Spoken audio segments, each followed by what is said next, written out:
Eilertson, and me and him teamed up.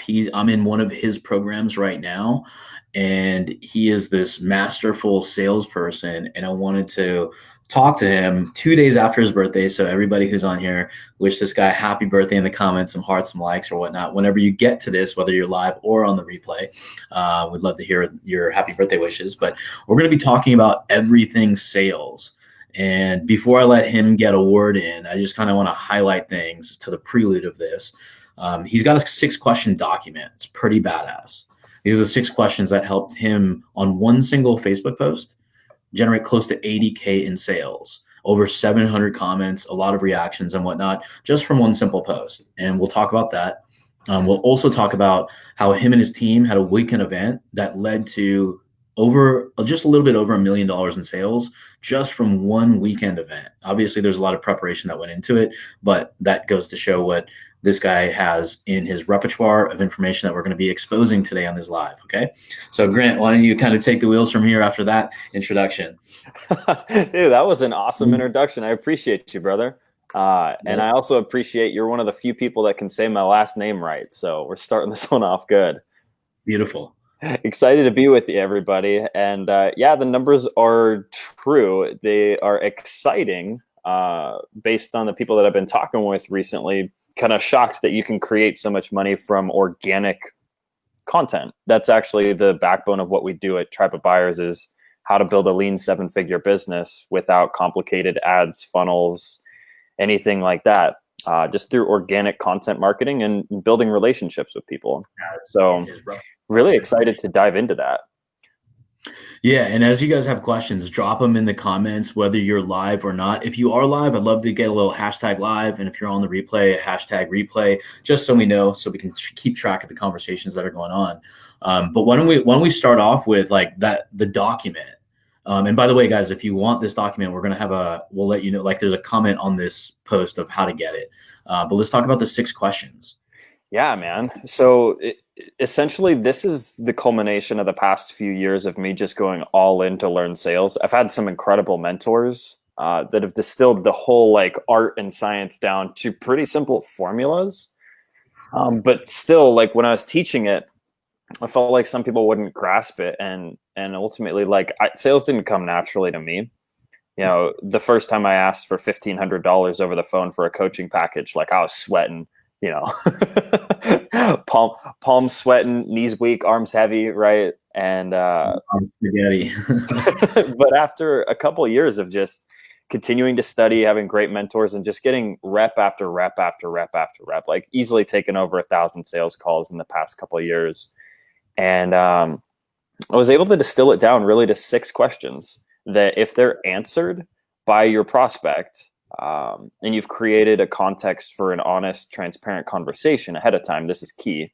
But 6 questions that make all the difference. 6 questions that allow, clients literally within that post that you mentioned, where there were over 700 comments. I was handing out the doc as I keep going back. People were literally posting testimonials of screenshots of their Stripe account. Like, just closed another 2K paid in full deal. So works for lower high ticket sales, like, you know, 2,000, 3,000, 5,000. It's also worked for me for $30,000 one call closes. So it's absolutely just cuts down to the core of what you need to know. And I'm happy to run through it with you. Do you think that would be beneficial, or do we just want to send people to the doc? This is your show. You're the boss. Let's run through it. I want to make sure that this thing is badass. Beautiful. So the whole thing. Like, sorry to cut you off. Like in the comment, what did I put in the comments? Let's make sure. So if you want the document Grant is talking about, let me make sure I put the right information in the. I got to retag you in here. Do hashtag 6 questions. You can either spell it out or just use the number 6. So then we'll give it to you. Okay. Hashtag. Yep. Yeah. So can I screen share with BeLive? I'm gonna try. Good question. I will find out. Simplified sales. Okay, I see that. Do you have access to move it up? I don't have access to move it up, but it looks like it's in the queue. Shoot. Let me actually can you send me a message with the link, and then I think I might have to do it. Totally. Let me remove that source. Okay. Okay, we'll be sharing this in just 1 second. All right. If you guys are excited for it, you better be commenting below so you can get your copy. We're going to go through the questions here on this live stream, but the actual, a lot of the value is going to come from the free training resources included on that document itself. Because ultimately, like in this world where there's nothing really new, it's not what you do, it's how it's done. So these will be the key fundamentals to making this work for you. Yeah, give me 1 second, guys, while I'm sharing this. Yeah, I mean, one of the analogies that I use is kind of like you mentioned, it's about the execution, right? Um, like I always say, like if you give the Cleveland Browns, sorry, Cleveland Brown fans, but if you give them Tom Brady and Bill Belichick's Super Bowl winning playbook, they're still not going to execute it properly because they don't know how to audible or project that information. Same thing here. When you have powerful information, you need to learn how to execute it pretty well. Okay, let me hit share. Okay. I love that analogy, by the way. It's so true. That's why you can have two sales guys in the same organization with the same leads, same script, same everything, but drastically different results. And luckily, I had the opportunity to learn from one of those guys who was outperforming the majority of his organization combined. That's Eli, and it's some of those foundational mindset, like ways of being shifts that make all the difference, so that you can actually take the winning framework of these 6 questions and actually get the results that you're looking for. Do you mind starting? For some reason, it's not sharing right now. It's not happening. Yeah, I don't know why. Cool. Okay, here we go. I think I may know why. All right, but sorry guys, let's just go through the first question, and while I'm going through it, I'm gonna get this shared, I promise. Yeah, well, let's go ahead and I'll comment inside of this. So first off, we've got the what questions. So the what questions, oh, there we go. It's coming up. Beautiful.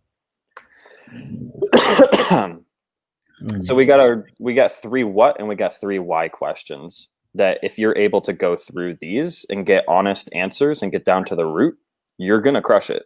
I love this. We're figuring out on the spot, you guys. We're sales guys. We're not video guys. So yeah, it's super small, so I'm just trying to make it the big one. But in the meantime, I think we'll go with this one for right now. So down there, my video's backwards too. Let me get rid of me. Let me get rid of me really quick. You're gonna see the your what questions include what hurts, what do you really want, and what's the cost if nothing changes. And to run you through this real quick from a methodology standpoint, prescription without diagnosis is malpractice. This would be in the context of the medical space, but I would translate that to sales as well. So if you haven't actually adequately asked the right questions in order to diagnose someone's situation, you don't have any right to be prescribing a solution for them. And they're not going to trust your prescription either because they don't feel adequately diagnosed. So these are your diagnostic questions right here. What hurts? It's like, what bone's broken? Let me tap on your knee a little bit. What's going wrong? Where's the bottleneck? Where are you stuck? These are your what hurts questions. You don't have to specifically say what hurts, but what we need to find out is what is the pain that's led them to this call today. People don't necessarily buy vision, they buy a solution to the problem they have. So then we need to find out, what do you really want? And what do you really want is italicized, because really is the key here. People, for example, if you're selling leads, they're not buying leads. That's not really what they want. So they might say, so why are you here? What is it that you want, my man? Well, let's say, well, I just want more leads. Well, cool. The question now is going to be, really? Well, why is that? And so what we're going to do is nail down to the root of why they actually want these leads in the first place, because more leads doesn't necessarily mean anything until we're able to capitalize on that. So maybe they want more leads so that they have more sales opportunities. Well, cool. What are you going to do with more sales opportunities? Well, with more sales opportunities, I'm going to obviously close more because it's a reps game in my industry. Cool. So, well, when you close more deals, what's the point of that? Well, it's obviously more money in my business. Well, of course, that makes sense. Well, I'm curious, man. What is the big picture goal here? Why are you trying to put more money in your business? Well, with more money in my business, I can actually quit my full-time job, for example, and be able to spend more time with my family. Ah, got it. So what they really want is to be able to do this business full time and spend time with their family. They don't just want leads. We need to find out what they really want. Now, the money making question is, what's the cost if nothing changes? So many people will rely on actually having these action taking incentive discounts. Like if you commit right now on the spot, you'll save $100,000. And if you come back, you're going to pay a whole buttload. And I had a quick question there. Like, do you actually ask that? Sorry, I had to add myself back in. Yeah, dude. Do you actually ask that question on that last question you asked on the sales call? 100%. I'll ask it in different ways depending on the way the other person communicates, because we want to speak in their language. So you physically could ask, well, man, what is the cost reasonably if nothing changes? Or you could ask a little more like Eli says. So Rahul, tell me, brother, what's the certain, or what's the probable, almost certain future if nothing changes? I mean, do you see this getting better or worse? And notice, I'm not sitting here saying, what's the cost if nothing changes? The way I'm speaking is actually engineered. So tell me, you go down the same path, for example, and you don't do anything different. You just keep on the same path as you've been doing, making the same decisions, man. Like the way things have been going, do you honestly see this getting better or worse? It's conversational. I'm being imperfect on purpose so that we could draw out a legitimate, honest answer. So it's not like I'm cornering you into what is the cost if nothing changes. But what you need to get associated with is the actual cost, because otherwise, like people will make their decisions to avoid the downside, right? So if the downside is perceived to be more as a result of doing nothing versus actually having a cash outlay and having to do work and show up consistently and put in the time, effort, and energy, if it's perceived that the pain will be greater as a result of doing nothing, then they'll move forward with you. But if they perceive it to be like more complicated, more time spent, more energy, more pain, more cost to do, to make the decision to move forward with you, then they won't. So we need them to be clear on that. It's not us telling. And that's the big thing, is selling's not telling. We can't say, well, look, man, if you don't do this, your business is obviously screwed. We say, so if nothing changes and you continue down this path, I mean, like you said, operating at a net profit of $0, I mean, what's going to be the cost to your family when you can't pay the bills anymore? How long do you think you can keep running at a negative like this? I mean, what's the cost if you go another 6 months and can't turn a profit? Right. So it's just finding the pain points and kind of basically creating the gap analysis of where they currently are, where they can speak where they currently are, address where they currently are, and where they want to go. Right. Because we have this constant game of self-delusion going on. And it's really in service to them to bring honesty and transparency into their situation. Again, not by us telling, but by asking these 3 questions, the what questions. What do you want? What hurts? And what's the cost if nothing changes? That'll actually illuminate the possibility for them. So it's like if I had a broken bone, the cost of me not getting a cast isn't just that I continue on with a broken bone. It's that maybe that bone fuses together on its own, but in the wrong way, and creates constant chronic pain and ultimately disallows me from having normal function. And maybe I'm a musician because I don't get a cast.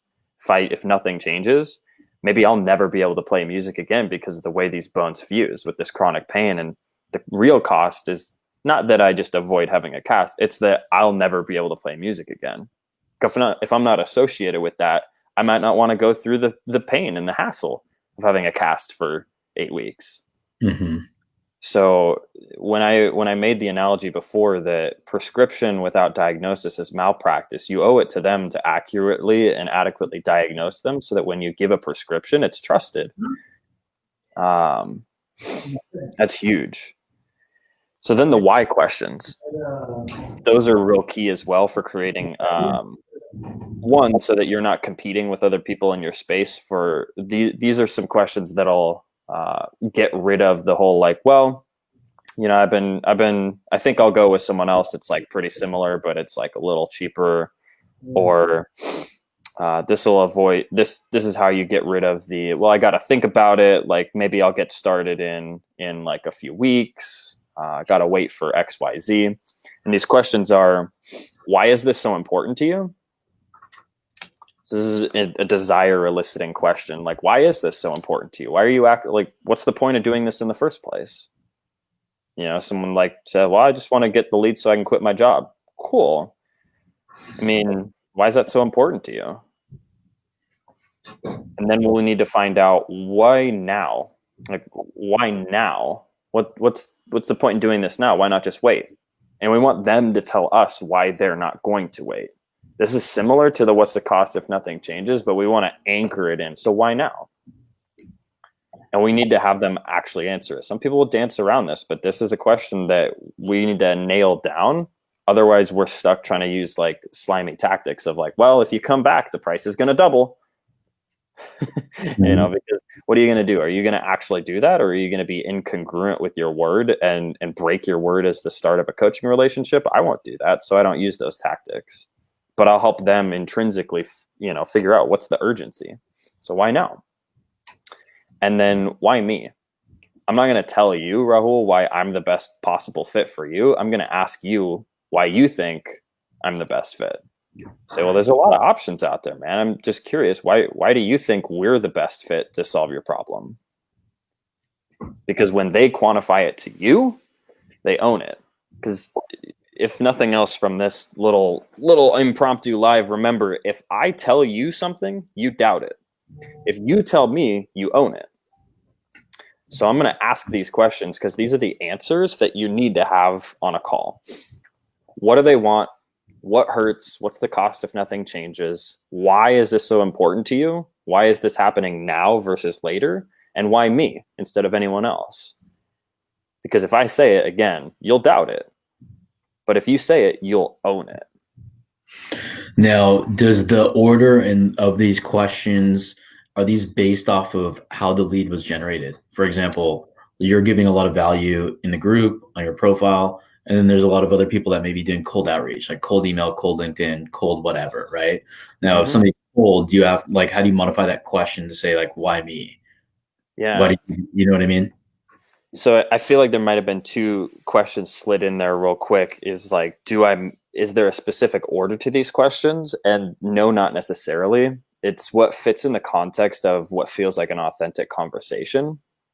And that's a big thing, is I don't have a step-by-step script because we have a really sophisticated market. People have bought things over the phone these days. If you just show up and you're reading robotically and it doesn't feel authentic, there's going to be this disconnect. But if we have a conversation and I just make sure that I have these questions on a piece of paper or on my notes and I get the answers to them, the order's basically irrelevant. And you'll find with practice that you can sync these together pretty effectively. Like, so why is this so important to you? Oh, got it. Now I see why it's important to you, but let me ask you this. Look, why now? Why is it important to you right now instead of waiting? Got you. Well, based on the context of our conversation, you've had a chance to look at some of the things I've done. You've experienced me.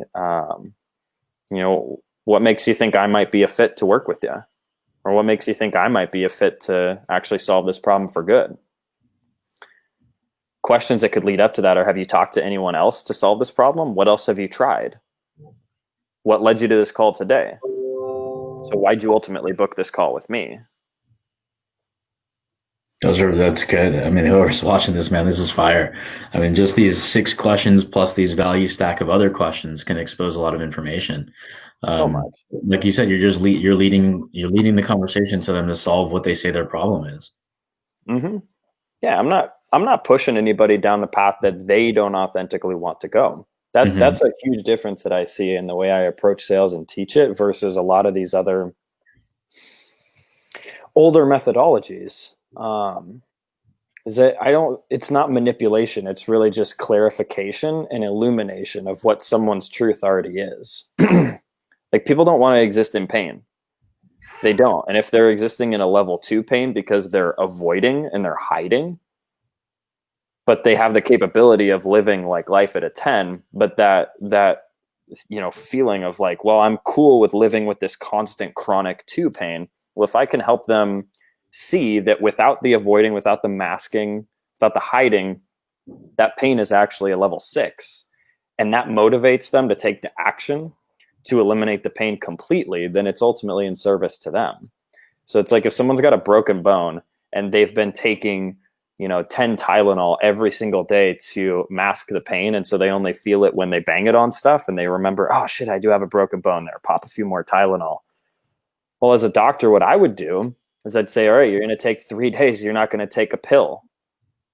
Now you tell me how it actually feels. Oh my God, it's pretty bad. Well, of course, because you have a broken bone. Left untreated, what do you think might happen?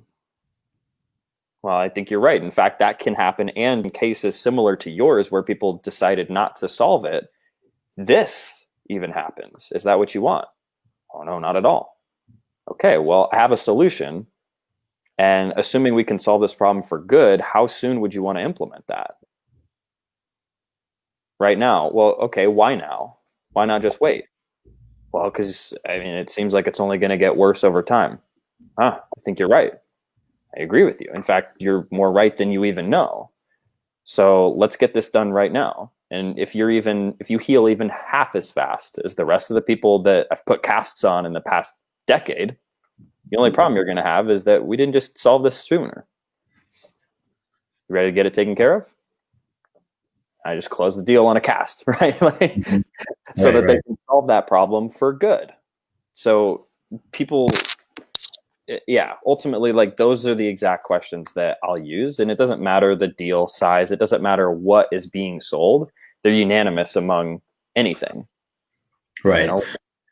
So when you're going through the deal process, so like right now in the cast analogy, the cost of doing nothing, you have them own it. They're repeating it back to you. Then you're giving them reinforcement, like agreeing with them, of course.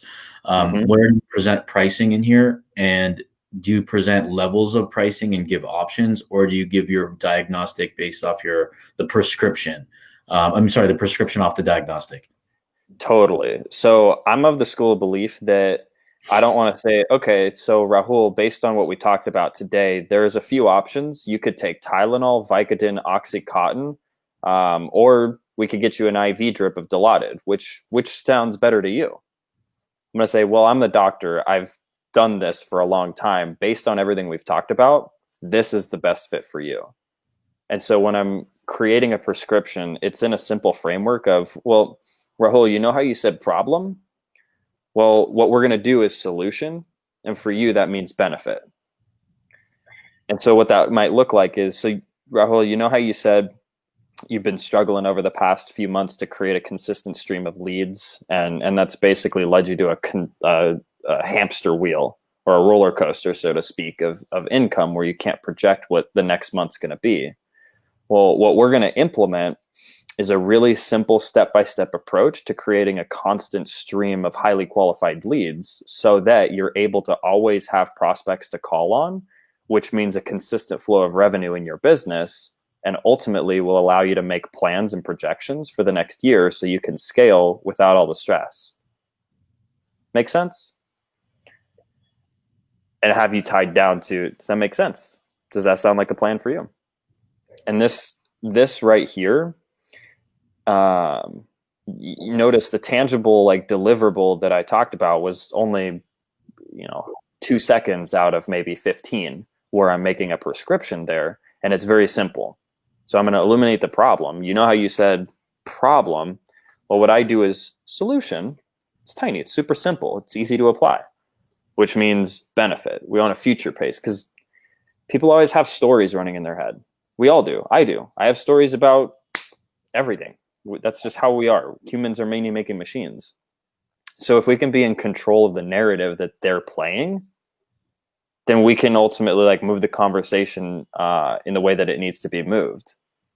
So if, for example, they've been burned in the past by like shady people that maybe overpromised and underdelivered, um, then that's the narrative that's already running in their head. So if we can't take control over it, so, or let's just say actually they hired someone and it was super complicated, and so they just didn't execute on it. So instead of us saying like, so we're going to set up your Facebook ads with a retargeting pixel, and we're going to make sure that every single time someone trips the pixel on your landing page, it's going to retarget them over the course of 5 weeks with an email campaign and show up in their newsfeed. And it's going to be so robust and it's going to crush.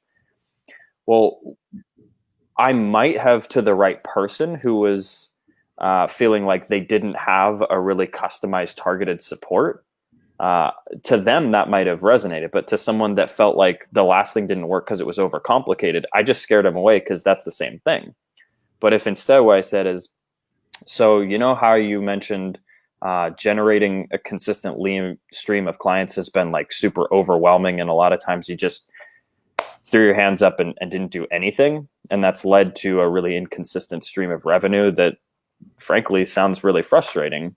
Well, what we're going to do is implement a proven step-by-step, super simple formula that with the click of a button will ultimately deliver high-quality leads on demand whenever you need them, which means when it's time for a cash influx in your business, all you got to do is pick up the phone and talk to people who already want to buy what you have to offer.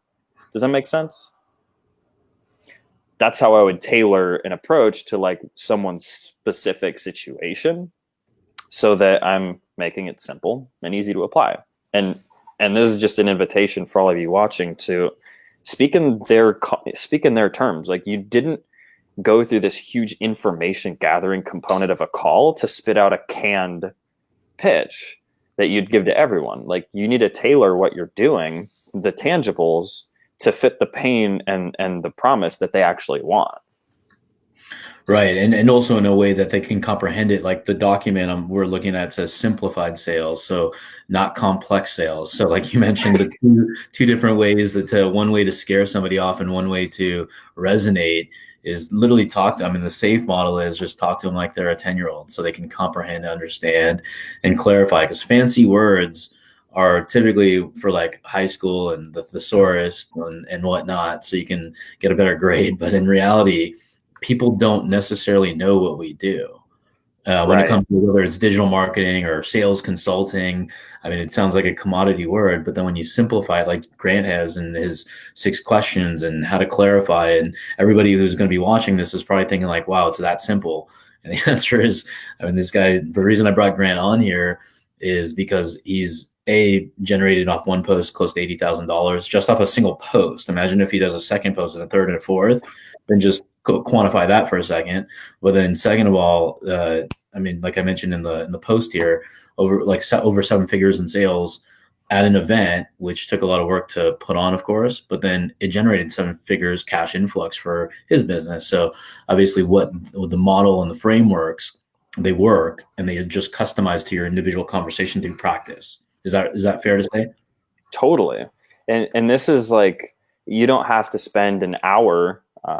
You can, but for example, like I had deals close at the event using the exact same questions, just to reiterate and reassociate.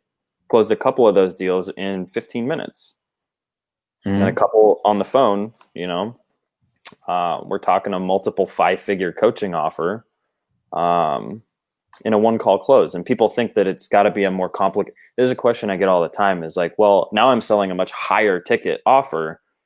How does the sales process change? Well, fundamentally, it doesn't. We still need to diagnose the problem, see where they want to go, find out like their intrinsic urgency factors, and make sure that we tailor our pitch and our presentation just to fit what they need, speak in their language. No, that's perfect. I love that.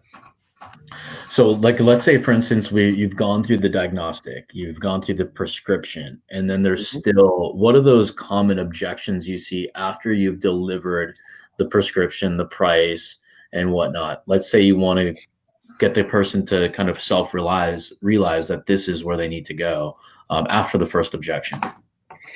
Yeah. So the fun thing with objections is that with these questions answered effectively, you're going to mitigate most of them. and you'll mitigate another majority of them with actually pre-qualifying questions before you get into the presentation.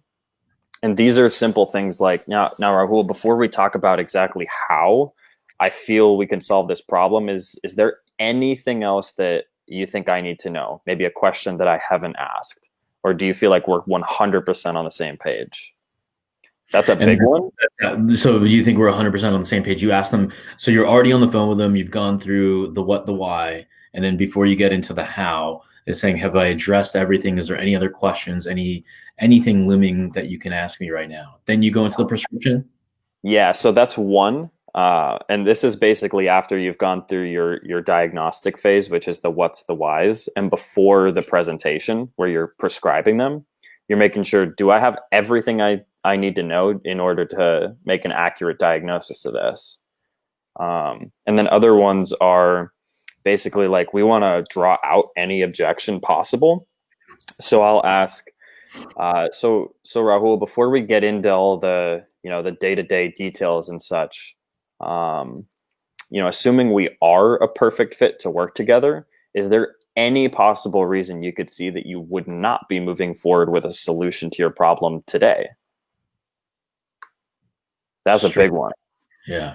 Just straight up ask, is there any reason you can see that you would not be moving forward with a solution to your problem today? Mm-hmm.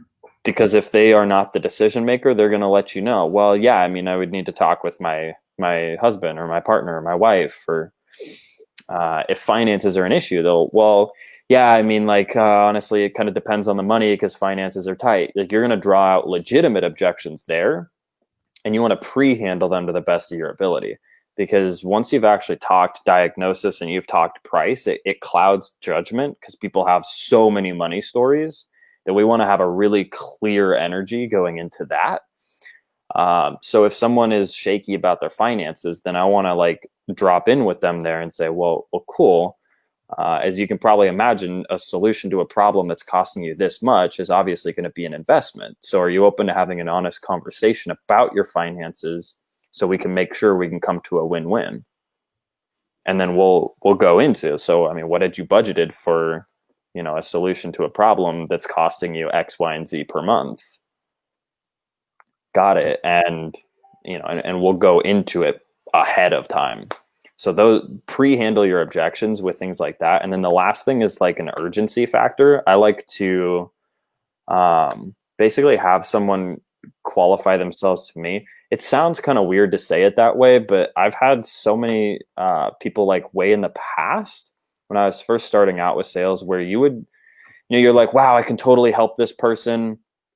It would be a perfect fit, but they are not super like energetically invested. They're not that hungry, but you're like, well, I know if they can just take the action, they'll crush it. And so we bring them in, and then they end up being a huge pain in the ass, and they don't get a lot of results because they're not primed for it. So remember that your sales call is the first coaching call, and we need them to come into the program primed. So it's like, got it. Well, I appreciate your answers up to this point. Now, this one's really important to me, Rahul, because my business only works if I have great testimonials. So above all else, I'm committed to getting my clients amazing results. But while I can give you a perfect roadmap, show you step by step everything that you're going to need to do, I can't be committed for you. So how can I count on you to be 100% all in committed to following every step 100%? Like to showing up when you have a question, to making sure that you go all in and committed, not just for yourself, not for me, but for your family, for your legacy, for your business. How can I count on you to be all in?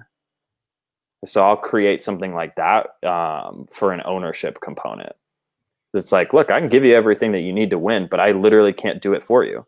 So, and I'm not interested in bringing on someone that's not 100% committed because it's a time suck for me and it won't be worth it for you. So how can I make sure you're 100% all in?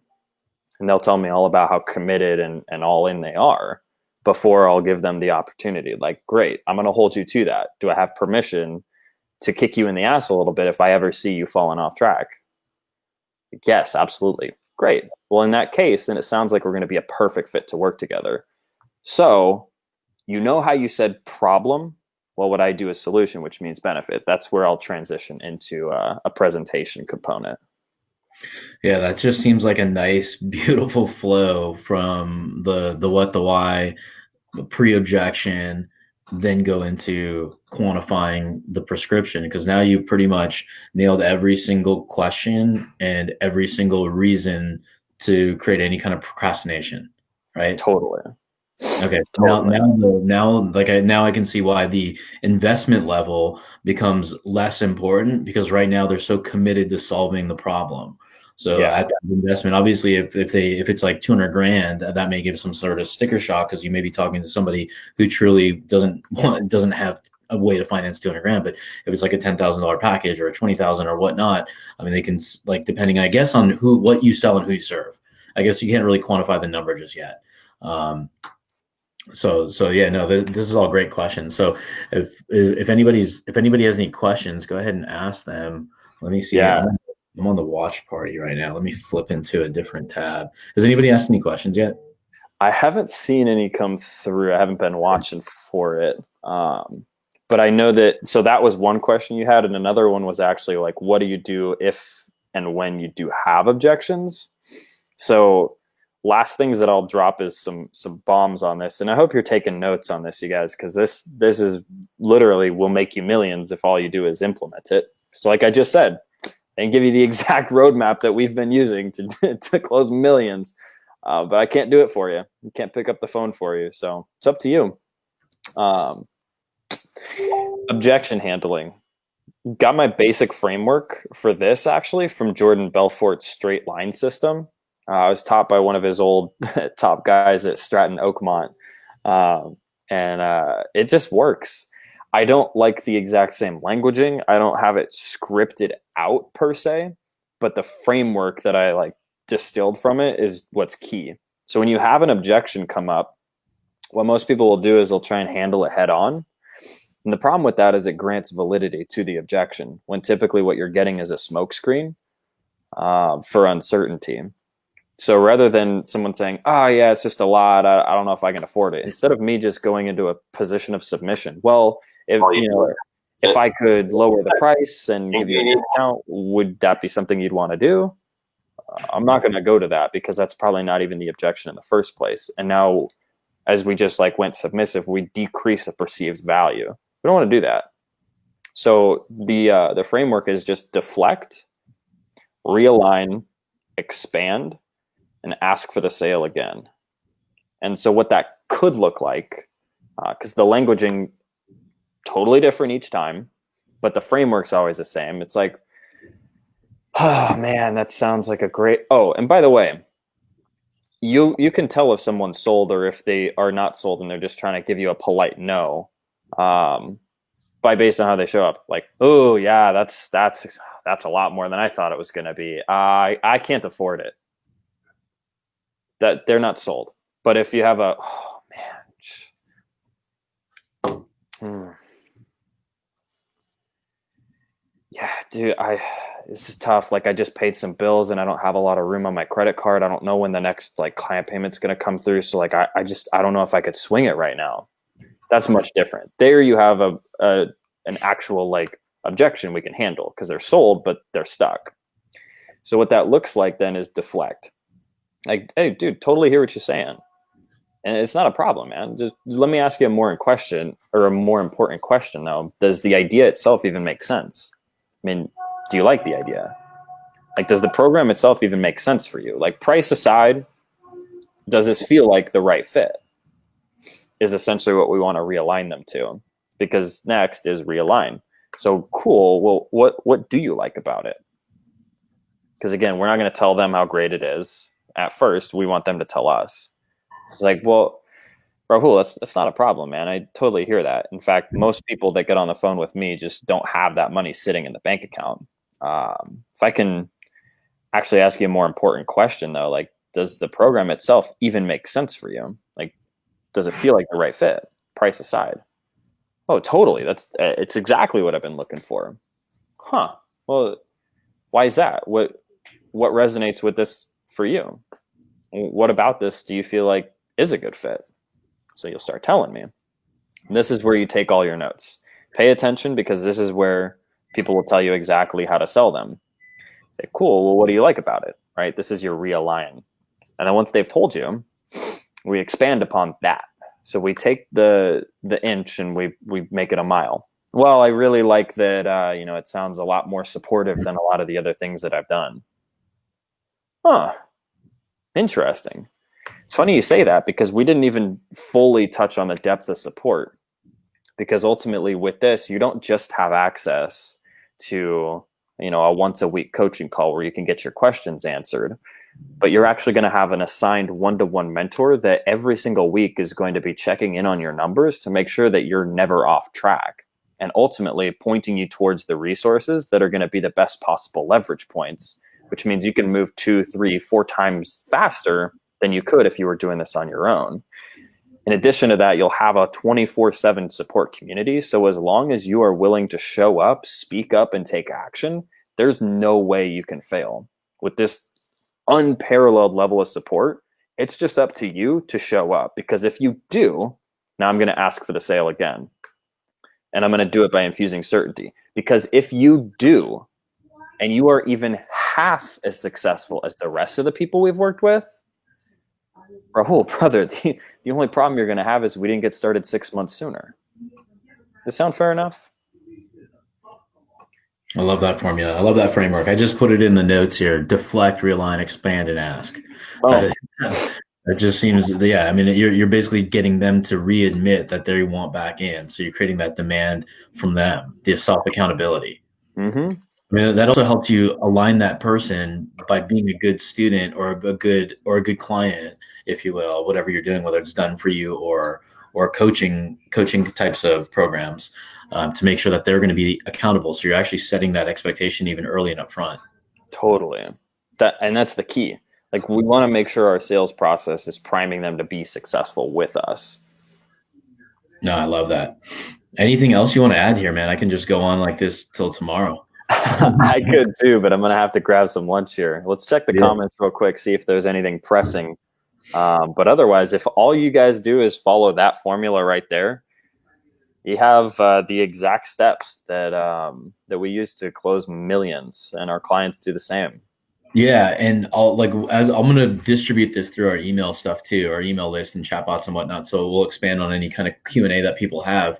And if just ask anything you have, whether it's on the replay or whatnot, just because Grant, you can tag me, whatever, and you can get answers. Like this is advice. So it can change one question can change your income. One formula, really, the way you ask it, the way Grant's kind of positioned, like voice, tone, sincerity, all that kind of stuff is really important to attract your ideal customer and really kind of expand not only your income in your business, but also your clients. You can be a better servant to your clients too, by being able to serve more. And also sometimes, like, I know that when I look at it, like sometimes like winning, right? Like when sales are good, you're feeling great, you can expand, you can high five, annoyances aren't as much in your brain, right? Like when you're not winning in our life, it may be like sales may be down, income may be down, expenses may be high on the rise, or they're meeting each other. In one case, expenses could be outweighing income, and that's where you have stress and cloudiness. But once you solve that little problem with a formula, and you practice. I can tell you're a student of the game. You probably practice today, tomorrow. Even these lives is great practice, right? Yep. And that's what it takes. I mean, like if you want to be like Michael Jordan, you gotta act and practice like Michael, and you kind of put that into your own situation. If you want to be mediocre, you can choose that too. But like these kind of formulas and frameworks like really work, whether you're doing webinars or even just one-to-one sales or phone sales, Zoom sales, whatever. Yes, sir. That's the thing. Get your reps in. Yeah. You got to practice. Make sure, though, because I don't like the phrase practice makes perfect, because practice doesn't make perfect. Perfect practice makes perfect, but practice makes permanent. So when you're practicing, make sure you have something like this that's proven in front of you, so that you go through the different stages of competence, right? Because right now you might be unconsciously incompetent. You might not know why you're not closing deals. But as you start getting the reps in with something like this in front of you, then you can at least be consciously incompetent. You look at it and you go, oh, okay, well, I know now that I have this document why I have been incompetent with closing sales, right? And then as you continue to get reps in, you might still need this in front of you to say, okay, well, now I'm consciously competent. You're using this, you're making sure that you check off the questions and you're closing deals. You're crushing it. And then after enough reps, you become unconsciously competent to where you don't even have to have something in front of you. You just become a persuasive communicator. And that's the ultimate like level that you want to get to. Yeah, I love that. Just like, I mean, just one last thing, like with Tom Brady, he has his plays, his go-to plays on his armband when he's playing and he's the GOAT. Same thing with you guys. Have that little note card right in front of you. It's okay to have it the rest of your life. You'll just be prepared. And then once it becomes overly natural and you can kind of deal with on the ball questions and kind of go through the deflect, realign, expand, and ask method very eloquently, then you'll attract that ideal customer that'll pay you right up front or on the second call, right? Mm-hmm. Absolutely. Well, this has been fun, brother. Thanks for having me on here. Hope everyone found this to be valuable, and I will come back if you tag me. You got to tag me in your question. I'll come back and make sure you got support. Beautiful. I love it. Thank you for your time, man, and enjoy the rest of your weekend here today. You too, brother. I'll talk to you soon. All right. Bye.